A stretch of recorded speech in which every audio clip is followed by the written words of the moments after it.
भगवान विश्राम के लिए अनंत आकाश में उड़ने वाला पक्षी घास का छोटा सा घोंसला बनाता है और विश्राम के लिए आदमी ने पहले गुफा खोजी और फिर झोपड़ियाँ और मकान बनाया।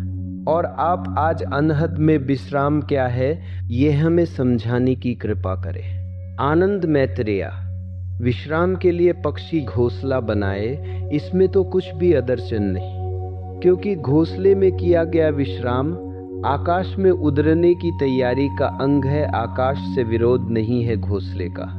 घोंसला सहयोगी है, परिपूरक है। सतत तो कोई आकाश में उड़ता नहीं रह सकता। देह तो थकेगी, देह को विश्राम की जरूरत भी तरेगी। इसलिए घोंसला शुभ है, सुंदर है, सुखद है। इतना ही स्मरण रहे कि घोंसला आकाश नहीं है। सुबह उड़ जाना है, रेन बसेरा है। लक्ष्य तो आकाश ही है, घोंसला बढ़ाव है। गंतव्य मंजिल वह तो अनंत आकाश है, वह तो सीमाओं के पार जाना है। क्योंकि जहाँ तक सीमा है वहाँ तक दुख है। सीमा में होना अर्थात कारागृह में होना। जितनी सीमाएं होंगी उतना ही आदमी जंजीरों में होगा। सब सीमाएं टूट जाएं तो सब जंजीरें गिर जाएं।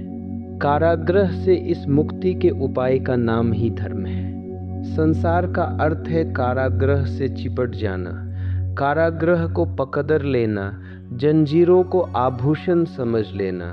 तोड़ने की तो बात दूर, कोई तोड़े तो उसे तोड़ने न देना। सपनों को सत्य समझ लेना और रास्ते के पड़ावों को मंजिल मानकर रुक जाना। बस संसार का इतना ही अर्थ है। संसार न तो दुकान में है, न बाजार में है, न संबंधों में है। संसार है इस भ्रांति में जो पड़ाव को मंजिल मान लेती है। संसार है इस अज्ञान में जो क्षण भर के विश्राम को शाश्वत आवास बना लेता है।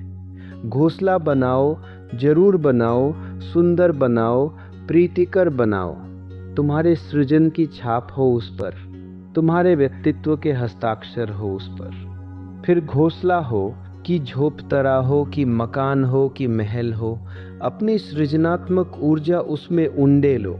मगर एक स्मरण कभी न चूके, सतत एक ज्योति बोध की भीतर जलती रहे। यह सराय है, आज नहीं कल, कल नहीं परसों। इसे छोड़कर जाना है, जाना ही डरेगा तो जिसे छोड़कर जाना है। उसे पकड़ना ही क्यों रह लो, जी लो, उपयोग कर लो। आग्रह न हो, आसक्ति न हो, लेकिन उनसे भी छूटा नहीं है। असल में कहीं पकड़ न जाएं, इस डर से भाग खड़े हुए हैं। छूटने में और छोड़ने में फर्क है। छूटना तो बोध की प्रक्रिया है, वह तो सम्यक जागरण है। उसकी सहज निष्पत्ति है। दो फकीर एक जंगल में यात्रा करते थे, गुरु और शिष्य। बूढ़ा गुरु, युवा शिष्य। युवा शिष्य बहुत हैरान था इसलिए कि ऐसी बात उसने अपने गुरु में कभी देखी ही न थी। कुछ नई ही बात हो रही थी आज। गुरु बार बार अपनी झोली में हाथ डालकर कुछ टटोल लेता था। थोड़ी देर में फिर, थोड़ी देर में फिर। झोली में उसका जी अटका था। शिष्य सोचता था कि क्या झोली में है। आज उसे कभी चिंतित नहीं देखा, उसे कभी झोली में बार बार झांकते नहीं देखा। आज क्या माजरा है। फिर सांझ होने लगी, सूरज ढलने लगा। वे एक कुएं पर हाथ मुंह धोने, थोड़ा विश्राम करने, थोड़ा कलेवा कर लेने को रुके।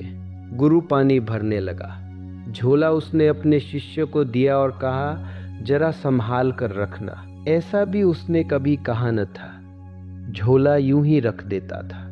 न मालूम कितने घाटों पर और न मालूम कितने कुओं पर रुकना हुआ था। आज क्या बात है। उत्सुकता जगी। जब गुरु पानी भरने लगा तो शिष्य ने झांक कर झोले में देखा। सोने की एक ईंट झोले में थी। सब राज खुल गया। उसने ईंट को तो निकालकर झोले के बाहर कुएं के पास फेंक दिया, एक गड्ढे में, और उसी वजन का एक पत्थर झोले में रख दिया। गुरु ने जल्दी से हाथ मुंह धोया, नाश्ता किया, बीच बीच में झोले पर नजर भी रखी। एक दो बार चेताया भी शिष्य को कि झोले का ख्याल रखना। शिष्य हंसा। उसने कहा, पूरा ख्याल है, आप बिल्कुल निष्फिक्र रहे, चिंता की अब कोई बात ही नहीं। जैसे ही निपटे चलने को आगे बढ़े, गुरु ने जल्दी से झोला वापस ले लिया। अक्सर तो यूं होता था कि झोला शिष्य को ही ढोना पड़ता था। आज गुरु शिष्य पर झोले का बोझ डालने को राजी न था। जल्दी से झोला अपने कंधे पर ले लिया। बाहर से ही टटोल कर देखा, वजन पूरा है, ईंट भीतर है। निश्चिंत हो चलने लगा। फिर बार बार कहने लगा, रात हुई जाती है, दूर किसी गांव का टिमटिमाता दिया भी दिखाई पड़ता नहीं। जंगल है, अंधेरा है, अमावस है, चोर लफंगे लुटेरे, कोई भी दुर्घटना घट सकती है। जब भी गुरु ये कहे, शिष्य हंसे। आखिर गुरु ने 2 मील चलने के बाद पूछा कि तू हंसता क्यों है? शिष्य ने कहा, मैं इसलिए हंसता हूँ कि अब आप बिल्कुल निश्चिंत हो जाए। आपकी चिंता का कारण तो मैं कुएं के पास ही फेंक आया हूँ। तब घबरा कर गुरु ने झोले में हाथ डाला। देखा तो पत्थर था, सोने की ईंट तो जा चुकी थी। क्षण भर को तो सदमा लगा। छाती की धक धक रुक गई होगी, श्वास ठहरी की ठहरी रह गई होगी। लेकिन फिर बोध भी हुआ। बोध ये हुआ कि 2 मील तक झोले में तो पत्थर था, लेकिन मैं यूं मानकर चलता रहा कि सोने की ईंट है, तो मोह बना रहा। जिंदगी भर भी अगर मैं ये मानकर चलता रहता कि सोने की ईंट है, तो मोह बना रहता। मोह ईंट में नहीं था, मेरी भ्रांति में था। मोह ईंट में होता तो इन 2 मीलों तक मोह के होने का कोई कारण न था। चिंता की कोई वजह न थी। मेरी आसक्ति मेरे भीतर थी, बाहर की ईंट में नहीं। जिंदगी भर भी आसक्त रह सकता था अगर ये भ्रांति बनी रहती कि ईंट सोने की है। और तत्क्षण भ्रांति टूट गई। जैसे ही जाना कि ईंट पत्थर की है, झोला वहीं गिरा दिया। खिलखिला कर हंसा, वहीं बैठ रहा। कहा, अब कहाँ जाना है? अब गांव वगैरह खोजने की कोई ज़रूरत नहीं। वैसे ही बहुत थके हैं, अब आज रात इसी वृक्ष के नीचे सो रहेंगे। शिष्य ने कहा, अंधेरा है, अमावस है, चोर है, लुच्चे है, लफंगे है, लुटेरे है। गुरु ने कहा, रहने दे, अब कुछ भेद नहीं दत्ता। अब अपने पास ईंट ही नहीं, अपने पास सोना ही नहीं, तो लूटने वाला भी क्या लूटेगा। इसे मैं छूटना कहता हूँ। छोजा नहीं, छूटा। एक बोध जगा, एक समझ गहरी हुई। एक बात साफ हो गई कि सब उपद्रव भीतर है, बाहर नहीं। बाहर तो सिर्फ बहाने हैं, निमित्त, खूंटियाँ जिन पर हम अपने भीतर के उपद्रव टांग देते हैं। फिर धन हो, पद हो, प्रतिष्ठा हो, परिवार हो, प्रियजन हो, मित्र हो, देह हो, वे जो भगोजे हैं, उनसे संसार छूटा नहीं है। उन्होंने छोड़ा है। और दोनों शब्दों में उतना ही भेद है जितना जमीन और आसमान में। छूटना तो बोध से होता है, छोड़ना भय से होता है। भय और बोध का क्या नाता, क्या संबंध? वे तो विपरीत है, उनका तो कभी मिलन होता ही नहीं। बोध और भया, भय तो पलता है अंधेरे में और बोध जगता है उजेले में। बोध है सुबह और भय है अमावस की रात। दोनों का कैसा मिलन? वे जो भाग गए हैं छोड़कर, छिप गए हैं जाकर पहाड़ियों में, गुफाओं में, वे सिर्फ भयभीत है, डरे हुए हैं। डर है कि संसार में अगर रहे तो आसक्ति पकड़ लेगी। मगर संसार ने कभी किसी को पकड़ा है? तुम कल न मरो, आज मर जाओ तो संसार तुम्हें क्षण भर न रोकेगा कि न जाओ, कि ठहरो, कि कुछ देर तो ठहरो। तुम्हारे बिना कैसे चलूँगा, कि तुम्हारे अभाव में, तुम्हारे बिना सब अस्त व्यस्त हो जाएगा, अराजकता हो जाएगी। तुम नहीं तो फिर जिंदगी कहाँ? रुक जाओ, ठहर जाओ थोड़ी देर और, जरा संभल लेने दो, परिपूरक खोज लेने दो, फिर चले जाना। ऐसी जल्दी क्या है? कल के मरते आज मर जाओ। संसार को क्या पदी है? कुछ अंतर ही नहीं पदत्ता। कितने लोग आए, कितने लोग गए, कितने लोग आते रहे जाते रहे, कितने लोग आते रहेंगे जाते रहेंगे। संसार अपनी जगह है, संसार तुम्हें पकड़ता नहीं, तुम संसार को पकड़े हुए हो। इसलिए छोड़कर कहाँ भाग रहे हो? अगर पकड़ने की आदत तुम्हारी है तो तुम्हारे साथ चली जाएगी। उसे कैसे छोड़ोगे? वह तो भीतर है। तो हो सकता है महल छोड़ दो, झोपड़ा पकड़ लोगे, सिंहासन छोड़ दो, लंगोटी पकड़ लोगे, तिजोरियां छोड़ दो, भिक्षा पात्र पकड़ लोगे, राज्य छोड़ दो, कुछ अंतर न डरेगा। एक वृक्ष के नीचे बैठ रहोगे, उस पर कब्जा कर लोगे कि ये मेरा वृक्ष, इसके नीचे कोई और अड्डा न जमाए, किसी और की धूनी न लगे। पकड़ोगे तुम जरूर, क्योंकि पकड़ कहीं यूं जाती है, पकड़ तो केवल समझ से जाती है। इसलिए मैं अपने सन्यासी को कहता हूँ, भागना मत। भागना है भय, और भय तो कायरता है, और कायर तो संसार भी नहीं पा सकता। सत्य को क्या खाक पाएगा? इसलिए मेरे मन में भगोजों के प्रति कोई आदर नहीं, कोई सम्मान नहीं। वे चाहे कितने ही बड़े भगोजे रहे हों, और चाहे उन्होंने कितने ही लोगों को प्रभावित कर दिया हो। लोग तो अपने से विपरीत व्यक्ति से प्रभावित हो जाते हैं। एक आदमी सिर के बल खदरा हो जाए और भीतर लग जाएगी। अब यूं सिर के बल खदरा होना कोई बड़ी बात नहीं, कोई भी मूड कर सकता है। सच तो ये है, सिवाय मूढ़ के और कौन करेगा? अगर परमात्मा को तुम्हें सिर के बल ही खड़ा करना था तो उसने सिर में टांगे उगा दी होती। परमात्मा शीर्षासन में बहुत उत्सुक नहीं है। अगर परमात्मा को ही तुम्हें कांटों की सेज पर लिटाना होता तो तुम्हारे साथ ही कांटों की सेज भेज दी होती, इंतजाम कर दिया होता। उसने तुम्हारे प्रवास के लिए पूरा इंतजाम करके भेजा है। अगर परमात्मा उत्सुक होता तुम्हारे उपवासों में तो उसने तुम्हें भूखा रखने की कला ही सिखा दी होती। अरे, जो भूख दे सका वह भूखापन नहीं दे सकता था। अगर परमात्मा उत्सुक होता कि तुम छोड़ दो प्रियजन, तुम छोड़ दो मित्रजन, तुम छोड़ दो परिवार, तुम छोड़ दो लोग, तो तुम्हें परिवार में और प्रियजनों में, मित्रों में पैदा ही क्यों करता? यूं ही जैसे आकाश से वर्षा होती है, तुम भी बरस गए होते। जॉर्ज गुरजिएफ कहा करता था कि तुम्हारे महात्मा, तुम्हारे सभी महात्मा परमात्मा के दुश्मन मालूम होते हैं।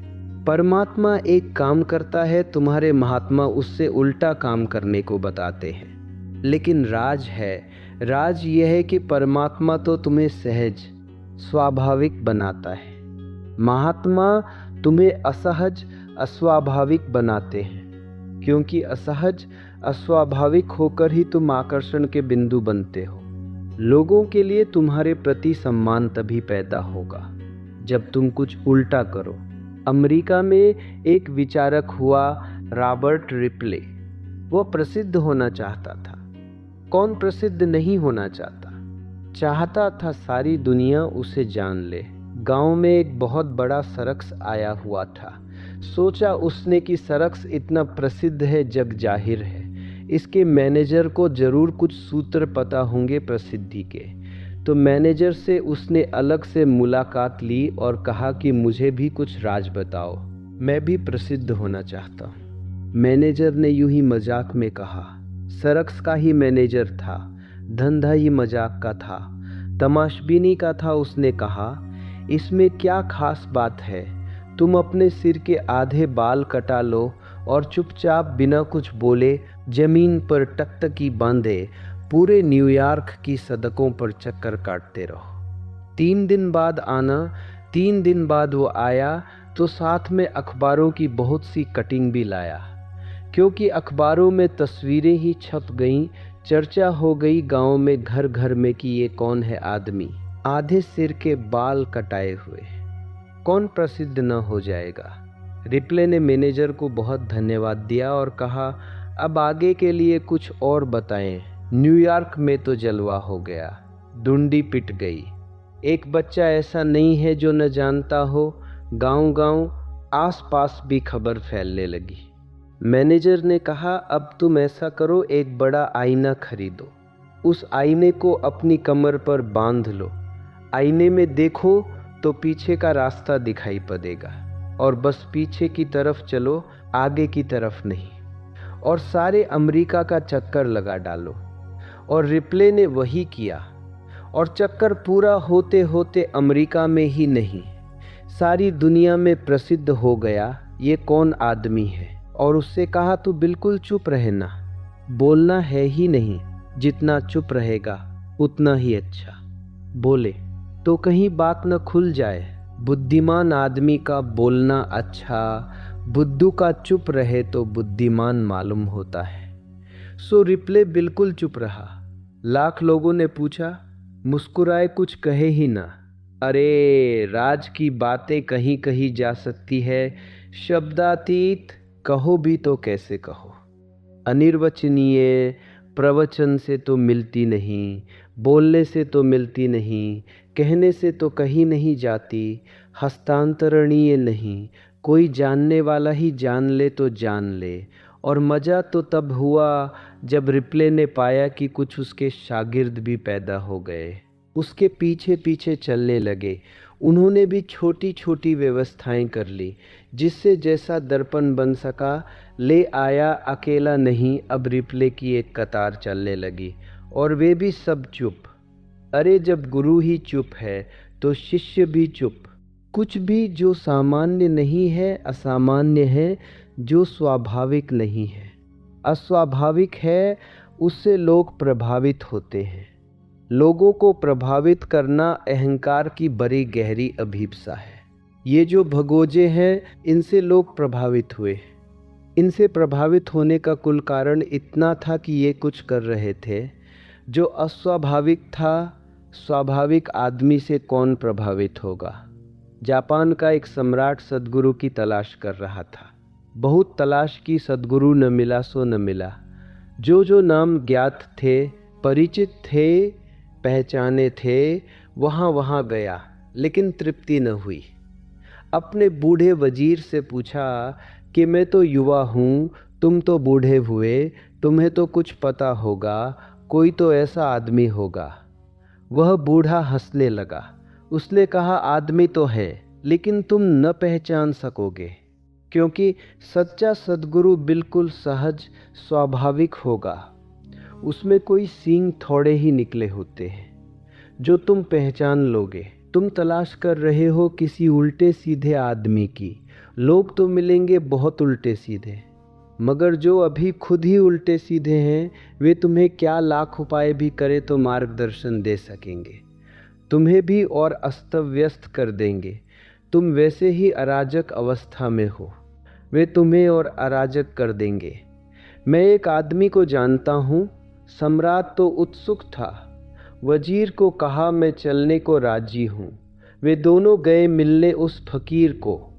वजीर तो चरणों पर गिरतदा फकीर के, लेकिन सम्राट उस आदमी को देखकर इस योग्य न पाया कि इसके चरणों में गिरे। आदमी बिल्कुल साधारण था और काम भी क्या कर रहा था, लकड़ियाँ काट रहा था। अब कहीं सद्गुरु लकड़ी काटते मिले जाए कि बुद्ध लकड़ी काटते मिल जाए। सद्गुरु कहीं लकड़ियाँ काटते हैं। सम्राट ने अपने वजीर से कहा कि यह आदमी लकड़ियाँ काट रहा है, इसकी क्या खूबी है। वजीर ने कहा, इसकी यही खूबी है, इसी से पूछो कि इसकी साधना क्या है। तो पूछा फकीर से कि तेरी साधना क्या है। फकीर कोई और न था, जैन सद्गुरु था, बोकोजू। उसने कहा, मेरी कोई साधना नहीं। जब भूख लगती है तो भोजन कर लेता हूँ, और जब नींद आती है तो सो जाता हूँ। मेरी कोई और साधना नहीं है। अब सम्राट ने कहा, लेकिन ये कोई साधना हुई, ये भी कोई साधना हुई। ये तो हम सभी करते हैं जब भूख लगती है, भोजन करते हैं, जब नींद आती है सो जाते हैं। बोकोजू ने कहा कि नहीं, इतने जल्दी निष्कर्ष न लो। कई बार तुम्हें भूख नहीं लगती और तुम भोजन करते हो, और कई बार तुम्हें भूख लगती है और तुम भोजन नहीं करते, और कई बार तुम्हें नींद आती है और तुम सोते नहीं, और कई बार तुम्हें नींद नहीं आती और तुम सोने की चेष्टा करते हो।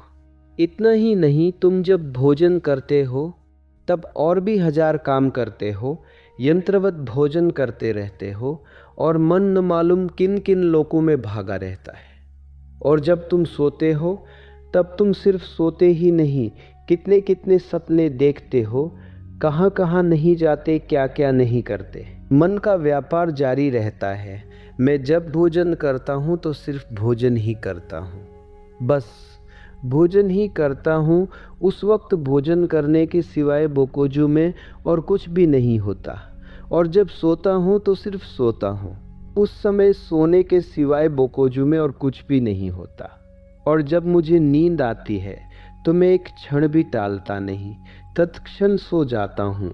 बोकोजू के संबंध में कहानियाँ हैं कि कभी कभी बीच प्रवचन में देते देते सो जाता था। अब नींद आ गई तो बोकोजू क्या करे, इतना नैसर्गिक आदमी, और ब्रह्म मुहूर्त में नहीं उठता था। और जब किसी ने पूछा उससे कि फ़कीर को तो ब्रह्म मुहूर्त में उठना चाहिए, तुम ब्रह्म मुहूर्त में नहीं उठते, बोकोजू ने कहा, मैंने परिभाषा बदल ली अनुभव से। फ़कीर जब उठे तब ब्रह्म मुहूर्त, जब नींद खुले तो भीतर का ब्रह्म जागना चाहता है, यह ब्रह्म मुहूर्त। और जब भीतर का ब्रह्म सोना चाहता है तो तुम अलार्म भरकर और ज़बरदस्ती उठने की कोशिश कर रहे हो, आँखों पर राम राम जप रहे हो, भाग दौड़ कर रहे हो, दंड बैठक लगा रहे हो कि किसी तरह नींद टूट जाए। क्योंकि स्वर्ग जो जाना है, ब्रह्म मुहूर्त में जगे बिना स्वर्ग तो जा न सकोगे। बोकोजू कहता, जब नींद खुल गई तब ब्रह्म मुहूर्त। तो कभी कभी दोपहर तक सोया रहता और कभी कभी आधी रात तक जागा रहता। जब नींद आएगी तब सोएगा, जब भूख लगी तो भोजन करेगा। कभी कभी दिन 2 दिन बीत जाते और भोजन न करता, वो उपवास न था, और कभी कभी दिन में 2 बार भोजन करता। इतना नैसर्गिक, मगर ऐसे आदमी से कौन प्रभावित हो?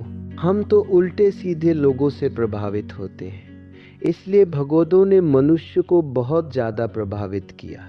वे हमसे उल्टे थे, और हमसे उल्टे थे इसलिए मैं तुमसे कहता हूँ, हमसे जरा भी भिन्न न थे। हम जैसे ही थे, बस हम पैर के बल खड़े हैं, वे सिर के बल खदरे थे। हम सोने के पीछे दीवाने हैं, वे डरते थे कि कहीं सोना छू न जाए।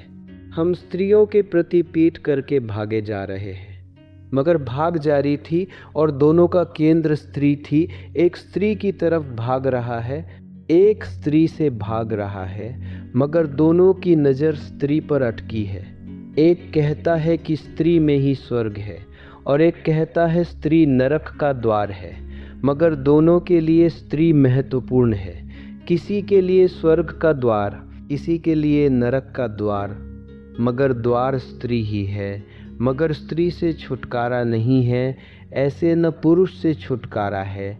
विश्राम बनाने के लिए, विराम में जाने के लिए पक्षी घोंसले बनाते हैं, मनुष्य झोपड़े बनाते हैं या महल बनाते हैं। कुछ बुरा नहीं, बस इतनी ही याद रहे कि उन सीमाओं में आबद्ध न हो जाना।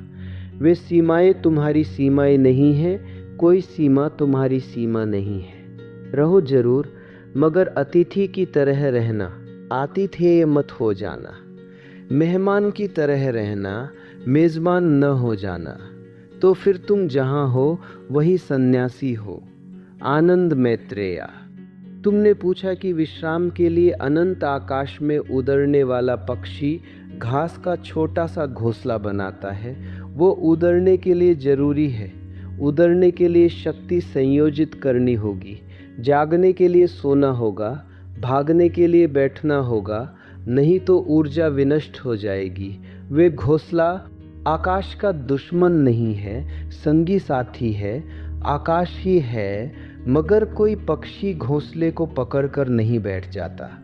तुमने देखा, अंडे फूटते हैं, नए पक्षी पैदा होते हैं, रुकते हैं तब तक घोंसले में जब तक उड़ने के योग्य नहीं हो जाते।